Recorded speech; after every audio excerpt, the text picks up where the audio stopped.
Hi, welcome to West Coast Supercars and Classics. I'm Mark.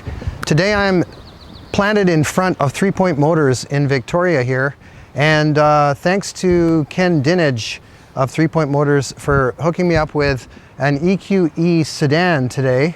Technically it's the 500 model, EQE 500. There's also another model called the 350, and we're not reviewing that one today. We're going to review this one. So I just want to do a couple of quick features before we walk around the car and have a look at the interior and so on. As you can see, it's got quite a nice modern styling, very sleek styling. I actually like the way this looks a lot. Interesting because they always have to do something with the front grille of an EV when you don't have the radiator in there. And I think they've done a nice job making a highlight with some black, so you have some contrast and it doesn't look too bland at the front. Also notice you've got these nice aero wheels. Yeah, these are an aero wheel, a Mercedes aero wheel, and they are a 19-inch wheel. Obviously they've got an all-season tire for your general purpose. I think that's about it. Let's walk around and have a look at the car. This one has the power folding mirrors, and also the door handles go flush for you. Now they're going to pop out for you when you get to the car. Really nice, interesting design here, really chunky because it's got a support here and here on that side. So let's hop in and see what it looks like inside here. Okay. You've seen a lot of this before on Mercedes. It's got kind of this nice embossed surface here in metal. Same with your Burmester stereo here. This is obviously a high trim level. So you got obviously your seat controls here, your lock. There's your little rear trunk button. I don't actually know how to get to the front trunk or frunk, if it has one. I'll sniff around here. Have a look at the back seat as well while we're at it. This looks very similar. You got heated rear seats in this trim line here. There's your control for the seat heating. Obviously you have climate control at the back. This is called the Pinnacle trim. So it's one of their high levels, and so you don't have to do a lot of other ordering with this model line. They've just kind of simplified it so that you can get the trim line with all the goodies that you want. So you notice it has the dual glass roofs with your structure in between here. Nice seating for 5 passengers, 3 in the back, 2 in the front.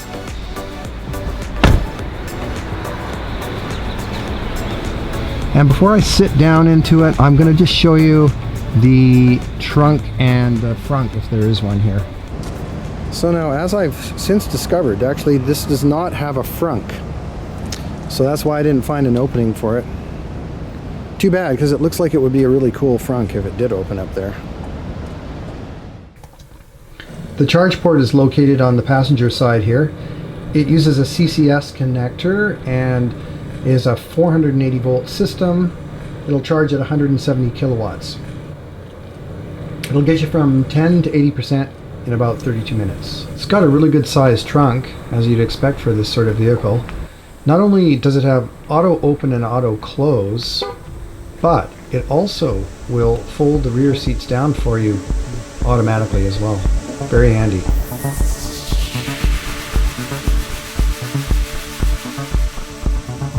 Okay, so let's have a look at what the interior of the EQE sedan is like. You've got nice heated and ventilated front seats. That's part of the Pinnacle package. You have quite a few controls on the steering wheel here. Voice commands, your phone, volume controls. That's got a home button on it. That's interesting. I'll probably connect it to, there's another home button there. Cruise control. There's your headlights. Now, you've got a start-stop button. I'm going to put my foot on the brake and see. Now we're lighting up here.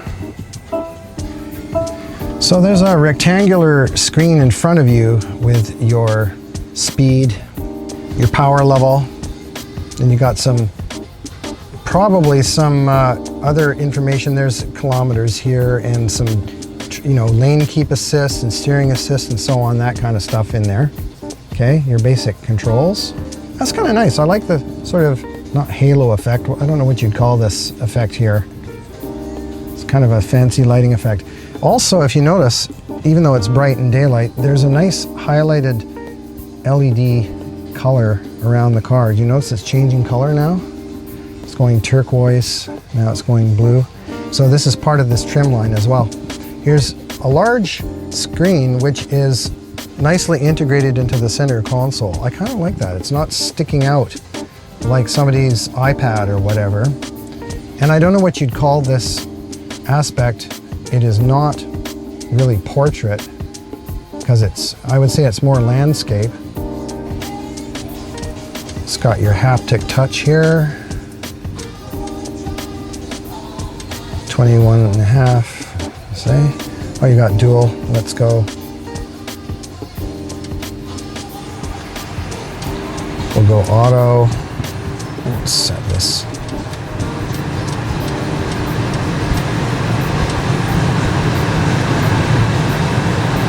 Woohoo! Now we got the AC running. Let's press the home button and see what happens. All right, car setting, apps, phone, media, radio, okay. Sounds like, oh, it's got massage seats. Ooh, nice. Wow. Don't have that in my car. Let's go back to this. What else we got here? Media. Right, so you connect your either USB or Bluetooth device, your phone. Let's go back here. I'm not going to bother with that right now. Apps, what do we have? It's got a built-in dash cam. You saw all those cameras, they're up there.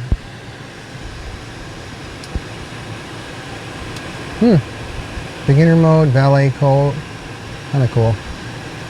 Nice touch screen. It's pretty legible. I like this material here. It's sort of a wood grain material.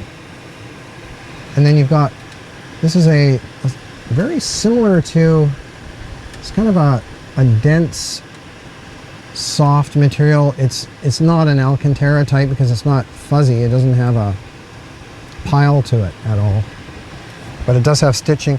And apparently these seats are Napa leather in this trim line as well. And you got your controls up here in the header. Well, let's go take it for a drive. All right, so now to activate the drive system, use this stalk here, this lever. Now I'm in drive mode. It says it's in normal recuperation mode. I'm not going to really fool around with the different modes today because I know diddly squat about this car technically. This is my first time looking at it today. So thanks once again to 3 Point Motors, my friend Ken Dinage, who is like a absolute gem of a guy who does a ton of stuff around the community. And he also lets me check out some of the cars. Here we go. Now this car has all-wheel drive. I think all of the models have all-wheel drive of the sedans, and it's a dual motor configuration, as you'd expect. Around 400 horsepower. I think it's about 408 horsepower and well over 600 foot-pounds of torque.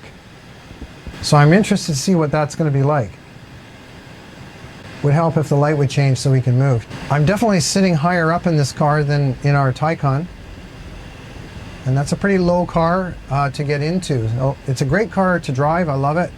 But some of you who prefer cars that are a little bit higher up so they're easier to get into will probably appreciate something like this, which is more of a luxury sedan.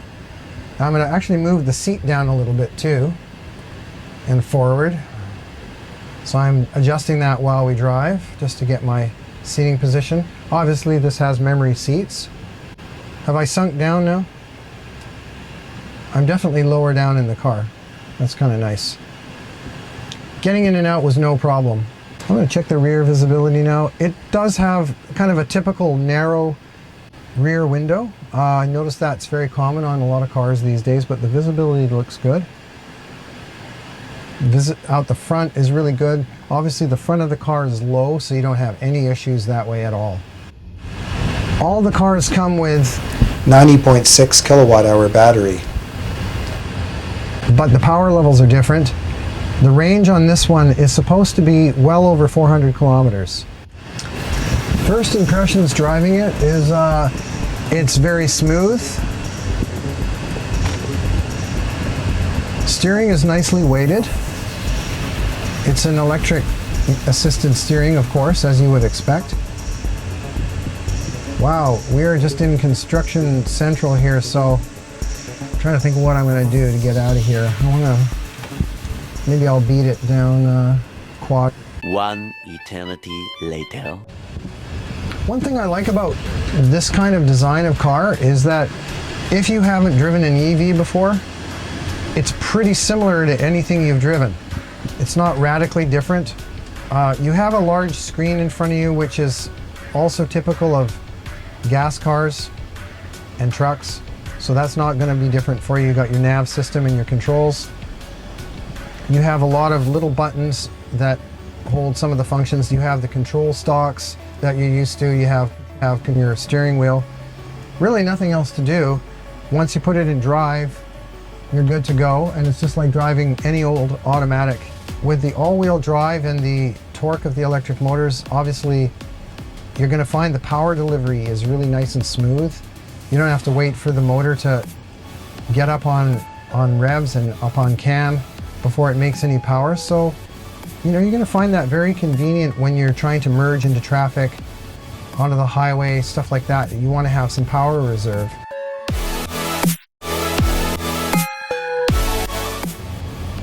Now, having had an electric vehicle for a few years now, after having a plug-in hybrid, PHEV, I can tell you that almost all of the time you're just going to recharge at home, and you don't have a lot of worry about the range of a car. As long as it's got 400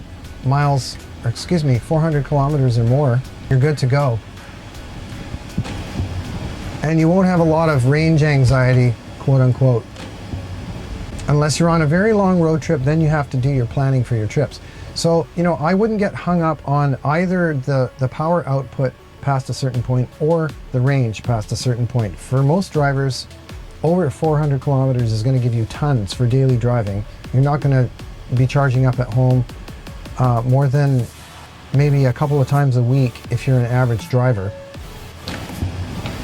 And then as far as the power output is concerned, you're going to notice that they're quite peppy compared to a gasoline engine car. You have to get into some pretty high horsepower gas guzzling cars, such as some of the ones I've owned over the years, in order to get that kind of performance. Well, that's just available to you with an EV, so you can enjoy the rest of the features of the car without worrying about those things. Okay, this is a really good torture test of the suspension because this road is just all chopped up. So far so good, nice and comfy. Let's go on to our ventilated seat. What are we at? Level 3, 2. I heard a little fan whirring there when it started. I want to get a little bit of a stretch of road in front of me so I can actually try the acceleration just a touch.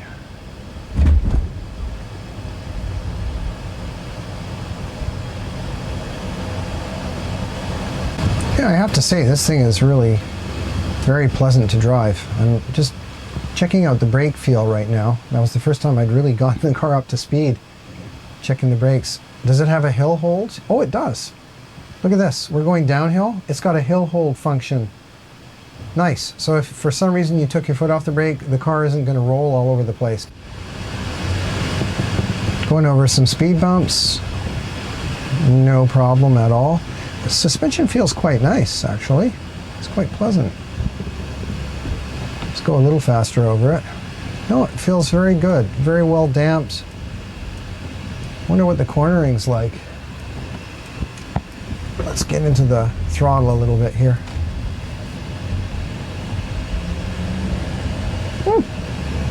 Oh, it gives you a power output. That's kind of cute. On the main dash here. Let's see what we get up to here.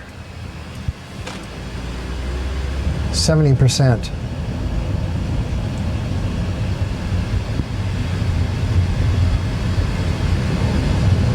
You can hear a little bit of a mechanical noise when you do that.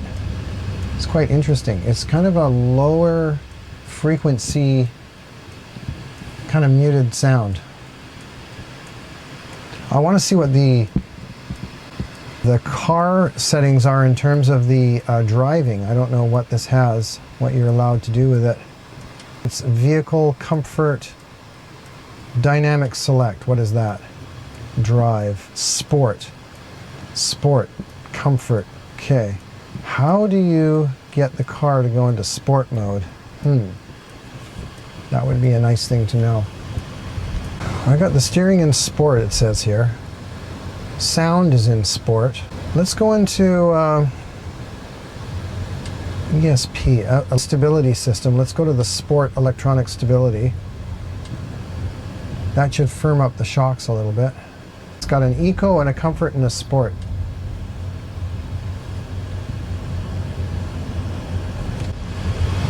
All right, let's try a little bit of acceleration. Ooh, did you hear that little roar? There's a little electronic roar there. Nice. That was up to 90% there. Output. Let me go down again. I don't really have a chance to stretch this car out. I'm not taking it to the freeway today. But it seems to have quite good pickup here. That's that 408 horsepower and all that torque. Yeah, a real piece of cake to drive this thing. I'm not sure if it's quite sporty enough for my tastes. I might look for like a heavy-duty AMG version or something like that. If I were going to get it. I don't know. Let's try a bit of acceleration again. Oh yeah. It's warning me about cars up front now. Did you hear the sound this time? It's got a little bit of a sound there for you.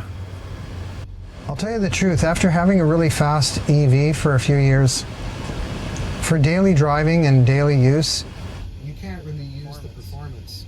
So I think things that become more important at that point are the general ownership experience, the way the car is put together, the dealership network, the design and features of the car, things like that. The charging system, for example.